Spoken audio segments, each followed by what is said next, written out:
नमस्ते। मैं हूँ ज्योति मक्कड़ और आप सबका स्वागत करती हूँ मेरे यूट्यूब चैनल पर। मैं स्वस्थ हूँ और आशा करती हूँ कि आप सब भी स्वस्थ होंगे। जी हाँ, आज मेरा मकसद इस वीडियो को बनाने का सिर्फ यही है कि आप अपने दुखों से बाहर निकलें। अपने जो अंदर पेन आपने दबा के रखा हुआ है, उससे आप बाहर निकलना सीखें। हमारी लाइफ में ऐसी बहुत से एक्सीडेंट्स होते हैं हमारे साथ, या ऐसी बहुत सी चीज़ें हो जाती हैं, ऐसे बहुत से मोमेंट्स आते हैं कि जब हम बहुत टूट जाते हैं, हमारा दिल टूट जाता है। और वो दिल की बात ना तो हम किसी को शेयर कर सकते हैं, ना ही बता सकते हैं। चलो बता भी दें, उसका सॉल्यूशन तो हमें पता ही नहीं चलता। क्योंकि कभी कभी हम अपने दिल टूट जाने पर हमें ऐसा एहसास होता है कि सिर्फ बस अब जग सूना सूना लागे। सीरियसली, मेरे साथ भी तो ऐसे ही होता था। बहुत ही इमोशनल, बहुत ही सेंसिटिव पर्सन होने के कारण मुझे हर एक इंसान की, किसी ने मुझे कुछ कह दिया ना, बस दिमाग में वही चलता रहता था। अरे भाई, इसने ऐसा क्यों कह दिया, ऐसा मेरे साथ क्यों हो गया, मेरे साथ ये ऐसा क्यों, हमेशा मैं ही विक्टिम क्यों। क्या आप भी तो इस विक्टिम वाली एनर्जी में नहीं रहते हो? क्या आपने अपनी लाइफ इसीलिए ख़राब कर ली क्योंकि आप ये चाहते हो कि आपको सिंपैथी मिले और आपको लोग देखें, अरे देखो ये बेचारा। क्या आप ऐसी एनर्जी में तो नहीं आ गए हो? कहीं आपको ये चीज़ें अंदर अच्छी तो नहीं लगती? इस बेचारेपन वाली, इस सैडनेस वाली एनर्जी से बाहर आइए। ये बहुत ज़्यादा ज़रूरी हो जाता है हमारे लिए। क्यों ज़रूरी हो जाता है? अरे, प्रॉब्लम्स किसके साथ नहीं है? प्रॉब्लम सबके साथ है। किसी की लाइफ में प्रॉब्लम, हस्बैंड वाइफ में प्रॉब्लम, बच्चों के साथ प्रॉब्लम, पैसा नहीं है तो प्रॉब्लम, घर नहीं है तो प्रॉब्लम, लोन है तो प्रॉब्लम। आप ये बताइए कि जब से हम पैदा होते हैं और जब तक हमारी ज़िंदगी का एंड होता है, क्या हम प्रॉब्लम्स फेस नहीं करते? एक बच्ची का जन्म हुआ, पिता को टेंशन, माँ को टेंशन। एक लड़के का जन्म हुआ, तो फिर पिता को टेंशन, फिर माँ को टेंशन। किसी से प्यार करते हो, दिल तोड़ दिया, तब बस तब तो बस हम ये कह सकते हैं कि रब रखा उस टाइम पे। वही ना, दिल टूटने की आवाज़ नहीं होती, लेकिन जब दिल टूटता है तब हम अंदर से अंदर से टूटते हैं। नहीं समझ आता कि क्या रास्ता निकाले इन प्रॉब्लम से। निकलने का कोई तो रास्ता होगा। आसपास देखें तो सभी इस प्रॉब्लम से घिरे हुए। किसी को अपना दुख बताने जाओ तो कंपटीशन इतना बढ़ गया है कि सामने वाला अपना दुख सुना देता है। इसीलिए मुझे हमेशा नानक जी की एक साखी याद आती है, नानक दुखिया सब संसार। कि अगर तुम देखने जाओगे ना, तो तुम्हें तुमसे भी दुखी इंसान मिलेंगे। अपनी सोच को बदलिए, अपने नज़रिए को बदलिए। क्योंकि कभी कभी हम अपने पेन में और अपने दुख में इतने ज़्यादा महरूम हो जाते हैं, उसमें हम लोग इतने डूब जाते हैं कि हमारे आसपास जो भी अच्छा है वो हम नहीं देख पाते। मैं यूनिवर्स पे बिलीव करती हूँ और लॉ ऑफ अट्रैक्शन पे भी बिलीव करती हूँ। मैंने ये आजमाया। मैंने आपको बताया था कि मैं बहुत सी वीडियोस सुना करती थी। मैंने बहुत सी चीज़ों पे, मतलब ये ट्राई एंड टेस्टेड चीज़ें हैं जो मैं आपके सामने लेकर आई हूँ। बहुत दुख में रहती थी मैं, हमेशा विक्टिम वाली एनर्जी। अरे भाई, मेरे साथ इतना बुरा हो गया, मुझे कोई तो बताओ कि मैं इसका सोल्यूशन कैसे निकालूं। नहीं मिला कोई सोल्यूशन। बहुत भक्ति की, बहुत लोगों से पूछा, पर एक मिस्टेक थी मेरी, एक गलती थी, एक जगह गलत हो रही थी मैं। मेरे हस्बैंड ओशो सुनते हैं। वैसे तो ओशो का नाम बहुत बदनाम किया है लोगों ने, लेकिन यकीन मानिए, अगर आपने अपनी ज़िंदगी को सच में अच्छा बनाना है, अगर आप उनके शब्दों को सुनेंगे, आपको सच में यकीन होगा कि उन्होंने ऐसी-ऐसी बातें कही हैं कि आप सोच भी नहीं सकते कि आपको अपनी ज़िंदगी को जीना आएगा। जहाँ पे हर किसी की नॉलेज ख़त्म होती है, वहाँ से उनकी नॉलेज स्टार्ट होती है। मेरे भी गुरु हैं, पर मैं सभी धर्मों का, सभी गुरुओं का सम्मान करती हूँ।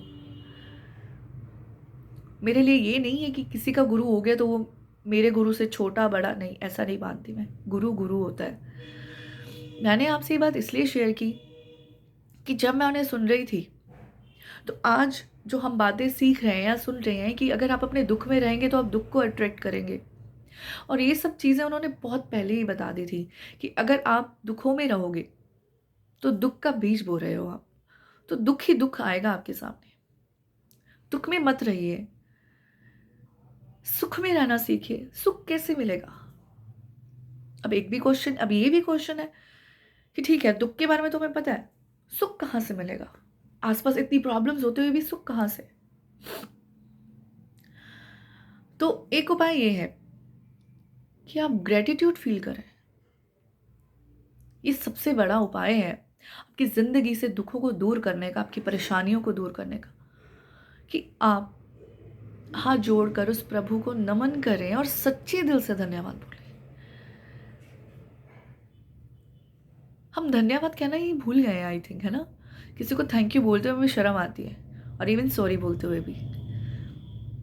धन्यवाद, थैंक यू और सॉरी शब्द एक ऐसे 2 शब्द हैं जो आपकी ज़िंदगी को बदल सकते हैं। एक छोटे से थैंक यू से किसी के चेहरे पे स्माइल आ सकती है, और एक सॉरी से आप किसी की माफ़ी के लायक बन सकते हैं। ठीक है, आप किसी के सामने नहीं माफ़ी माँगना चाहते हो, तो उस प्रभु के सामने अपने आप को सरेंडर करके, उनके सामने अपनी जो भी, अगर किसी का भी अगर आपने दिल दुखाया, अगर नहीं भी दुखाया, तो आप माफ़ी माँग सकते हो। तो आज हम जब ये बात कर रहे हैं दुखों से निकलने की, I am sorry guys, video थोड़ी लंबी हो जाएगी, लेकिन एक बहुत सेंसिटिव टॉपिक है। हम इस पे जितनी भी बात करें बहुत ही कम है। तो कुछ प्रैक्टिकल चीज़ें मैं आपके लिए लेकर आई हूँ कि ये एक्सेप्ट करें कि जो भी चीज़ें हैं कुछ चेंज नहीं होने वाला। Acceptance is very very important in your life, कि आसपास के लोग, आसपास का वातावरण, ये सब नहीं चेंज होगा। चेंज किसे होना है? आपको चेंज होना है। आपको अंदर से चेंज होना है। बदलना किसको है? हम दुनिया नहीं बदल सकते हैं। अकेला चना बाहर नहीं फोड़ सकता। तो आप अपने आप को बदलिए। अपने अंदर से ये विक्टिम वाली और ये सैडनेस वाली एनर्जी से बाहर आइए। आप देखिए आसपास इतना कुछ है ना। आप एक लिस्ट बना सकते हैं कि मान लीजिए अगर आपका अपना घर है, तो हे प्रभु इस घर के लिए धन्यवाद। बच्चे हैं, प्रभु बच्चों के लिए धन्यवाद।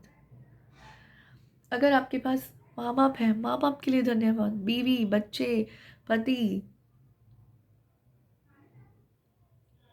वो सब है तो सबके लिए धन्यवाद। किसी के आगे हाथ नहीं फैलाते, उसके लिए धन्यवाद। अगर हम लिस्ट बनाने निकलेंगे कि हम किन किन चीज़ों के लिए भगवान को धन्यवाद करें, तो लिस्ट बहुत लंबी होने वाली है, यकीन मानिए। तो इसीलिए रोज़ सुबह उठते कंप्लेन करने की बजाय अगर आप ग्रेटिट्यूड ले आएंगे, थैंक्स बोलेंगे, तो आप अपनी सैडनेस और ग्रीफ वाली एनर्जी से बाहर आ सकते हैं। तो किसके साथ नहीं है? दुख सबके साथ है। तो अब आप डिसाइड करिए कि आपको कैसे रहना है। आप उन चीज़ों के लिए धन्यवाद करेंगे प्रभु को जो आपको दिया है उसने, या फिर सिर्फ एक विक्टिम वाली एनर्जी में रहेंगे और बस कंप्लेंट्स करते रहेंगे? तो फिर भगवान भी कहेंगे अरे यार, इसको कंप्लेंट्स पसंद है, इसको कंप्लेंट्स ही दो। इसीलिए नो कंप्लेंट्स, ठीक है, एंड नो डिमांड्स। जो भी है, जैसा भी है, उसे एक्सेप्ट करना सीखें। हाँ, कुछ बुरा है, अगर आप उसे बदल सकते हैं, अगर आप किसी की सोच को बदलना चाहते हैं, अगर आप किसी को बदलना चाहते हैं, तो सबसे पहले बदलाव आपको अपने अंदर करना होगा। आज अगर मैं यहाँ पे हूँ तो सिर्फ़ उस गॉड और उस यूनिवर्स की वजह से, क्योंकि मैंने अपनी लाइफ़ में बहुत सी प्रॉब्लम्स देखी। बहुत सी चीज़ों से मैं गो थ्रू कर रही हूँ और अभी भी कर रही हूँ, लेकिन उन चीज़ों से निकलने का रास्ता पता चला। ग्रेटफुल हो जाती हूँ, उसको धन्यवाद कर देती हूँ। कोई बात नहीं, सबके साथ होता है। अगर देखने लगें तो शायद मुझसे भी दुखी या आप लोगों से भी दुखी लोग हुए हैं इस दुनिया में। इस कड़ी में मैं आगे बात करने वाली हूँ एक ऐसी लेडी की, कि जो मेरे दिल के बहुत करीब हैं, जिन्हें मैंने देखा बहुत ज़्यादा स्ट्रगल करते हुए, बहुत ज़्यादा स्ट्रगल। इवन मैं आपको बता नहीं सकती हूँ कि उन्होंने किन-किन चीज़ों से उन्होंने अपने आप को निकाला। तो मैं उनकी स्टोरी आपके साथ शेयर करना चाहूँगी। उनकी स्टोरी ऐसे है कि हस्बैंड, पहले जैसे कि मैरिज हुई, हस्बैंड बहुत अच्छी जॉब में है और बहुत अच्छी जॉब कर रहे हैं, सब बहुत अच्छा चल रहा है। लेकिन एक न्यूज़ है, उस न्यूज़ ने उन्हें हिला के रख दिया। उनके हस्बैंड एक लाइलाज बीमारी से ग्रसित हो गए और थोड़े टाइम बाद वो चल बसे। उन्हें बहुत हिम्मत दिखाई, वो अपने हस्बैंड को हर जगह लेकर गई, अकेली ही अकेली ही चली जाती थी अपने हस्बैंड को लेकर। मैं 15 से 20 साल पहले की बात कर रही हूँ, जब ना तो टेक्नोलॉजी इतनी अच्छी थी, ना ही ट्रांसपोर्ट इतना अच्छा था, ना ही एक लेडी को इतनी नॉलेज हुआ करती थी, ना ही वो इतनी घर से बाहर निकला करती थी, और इतनी पढ़ी भी नहीं हुई है वो। उसके बावजूद भी उनके हौसले ही नहीं गिरे। उन्होंने अपने हस्बैंड की डेथ के बाद उन्होंने अपनी जगह चेंज की, वो अपने फिर से पुराने घर में रहने आ गई। गुजर बसर चल रहा था बस, बच्चों को पढ़ाया लिखाया, लायक बनाया। और एक समय ऐसा आया कि जब उनकी बेटी बड़ी हुई तो उन्हें उसे बीएड करवानी थी। तब बीएड यहाँ पे नहीं होती थी। बीएड इन द सेंस कि बीएड अगर हम माने तो बीएड उन्होंने जम्मू से जाके करवाई। और आप यकीन नहीं मानेंगे, उस लेडी ने अकेली ने और उस बच्ची ने, वो लोग श्रीनगर गए। श्रीनगर से उन्होंने अपना एडमिशन करवाया और वो वहाँ पर रही भी। वो वहाँ पे अकेली रही, चाहे वो पीजी में रही, लेकिन उस टाइम पे एक लड़की का घर से बाहर निकलना इतना मुनासिब नहीं समझा जाता था। वो गई वहाँ से, फिर उन्होंने इतने स्ट्रगल किए, कोई साथ नहीं था। ठीक है, सबने कहा चलो कोई बात नहीं, कर लो, लेकिन साथ कौन जाए? साथ तो कोई भी नहीं जाएगा। फिर उसके बाद जैसे तैसे उनकी बीएड हुई, उन्होंने बीएड की, अपने बच्ची का हौसला बढ़ाया। उसके बाद उन्होंने वहाँ से उसको बीएड करवाने के बाद अब उनके मन में था कि चलो मैं इसे गवर्नमेंट जॉब के लिए तैयारी करवाती हूँ। वो फिर घर से बाहर निकली, फिर से 3-4 महीने के लिए, 4 से 5 महीने का शायद कोर्स होता है, तो वो वहाँ पे गई, वो वहाँ रही। बहुत सी ताने, बहुत सी चीज़ें उनको बर्दाश्त करनी पड़ी। अरे लड़की घर से बाहर 3-4 महीने के लिए, चलो भाई ये तो हाथ से गई। पर उन्होंने किसी की नहीं सुनी, क्योंकि उन्हें अपनी बेटी पे बिलीव था। उन्हें दुनिया के तानों से कोई मतलब नहीं था। उन्होंने ये नहीं देखा कि उनके साथ कौन है कौन नहीं। उन्हें सिर्फ अपनी बेटी दिख रही थी, अपना बेटा दिख रहा था, क्योंकि उन्हें उनकी ज़िंदगी बनानी थी। उसके बाद उन्होंने उसकी शादी की, बहुत अच्छे घर में उन्होंने उसकी शादी की, और आज वो वेल सेटल्ड हैं। एक शॉर्ट सी स्टोरी है, क्योंकि हम बहुत सी चीज़ें डिटेल में नहीं बता सकते, क्योंकि वीडियो लंबी हो रही है। मैं हेड्स ऑफ करती हूँ उन्हें, और थोड़े टाइम बाद उन्हें फिर से वही लाइलाज बीमारी, उन्होंने फाइट बैक किया, उस बीमारी से लड़ी। इतनी इतनी एज में, इतनी ज़्यादा एज है उनकी, और उस एज में उन्होंने फिर से लड़ाई की, और बहुत टफ टाइम से उन्होंने निकली हैं वो। उन्होंने अपने आप को कैसे निकाला, आप सोच भी नहीं सकते। वो अकेली ही अपना इलाज करने निकल जाती थी, किसी को बताती भी नहीं थी। और पता बाद में चला जब वो क्योर हो चुकी थी, जब वो बच चुकी थी, जब आधे से ज़्यादा बीमारी ठीक हो गई थी, उसके बाद लोगों को पता चला। क्योंकि वो अपनी बेटी या अपने दामाद को नहीं सफ़र करवाना चाहती थी, ना ही अपने बच्चे को। इनके दामाद भी बहुत अच्छे हैं, सीरियसली। कहते हैं ना कि आपकी जो आपने जो स्ट्रगल देखा है या कुछ भी, वो आपको पे आउट ज़रूर होता है। तो आज उनके दामाद उनके साथ हैं। हेड्स ऑफ करती हैं ऐसी लेडी को। आसपास अगर देखें तो बहुत सी ऐसी आपको मोटिवेशनल लोग मिल जाएंगे जो आपको मोटिवेट करेंगे, जो आपको इंस्पायर करेंगे ज़िंदगी को जीना कैसे है। अरे ज़िंदगी में प्रॉब्लम्स आएंगी, आने दीजिए, कोई फ़र्क नहीं पड़ता, ये ज़िंदगी है, यूं ही चलेगी। तो ये स्टोरी सुनाने का मेन मकसद मेरा ये नहीं था कि वीडियो लंबी करूं सॉरी, मजाक कर रही थी।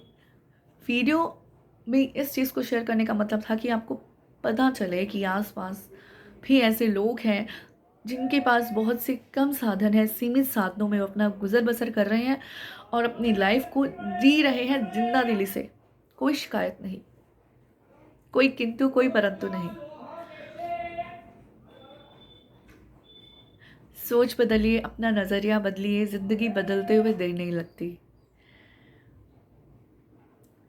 तो जो वो लेडी है मैं इस वीडियो में शेयर करना चाहूँगी, वो मेरी रंजना रानी है। मैं उन्हें हेड्स ऑफ करती हूँ, उन्हें नमन करती हूँ हाथ जोड़कर कि आपकी जैसी पावर हर लेडी में होनी चाहिए, जो इस टफ टाइम से निकले और अपने बच्चों के लिए, अपने परिवार के लिए एक ढाल बनकर साबित हो। Thank you so much guys. आगे हम मिलेंगे एक नेक्स्ट वीडियो में, एक ऐसी इंस्पायरिंग स्टोरी लेकर मैं आपसे मिलूंगी। और हाँ, आप मुझे कमेंट करके ज़रूर बताइए आपको ये स्टोरी और ये कंटेंट कैसा लगा। अगर आपके पास कोई स्टोरी या फिर कोई ऐसी कोई इंस्पायरिंग कोई मैन या वुमेन के बारे में कोई स्टोरी है तो प्लीज़ आप मुझे ज़रूर शेयर करें। Please like, share and subscribe ज़रूर करें, क्योंकि आपका एक लाइक और एक सब्सक्राइब किसी की दुनिया बदल सकता है। और शेयर ज़रूर करें, क्या पता एक आपकी छोटी सी कोशिश किसी की ज़िंदगी बना दे। Thank you, bye bye.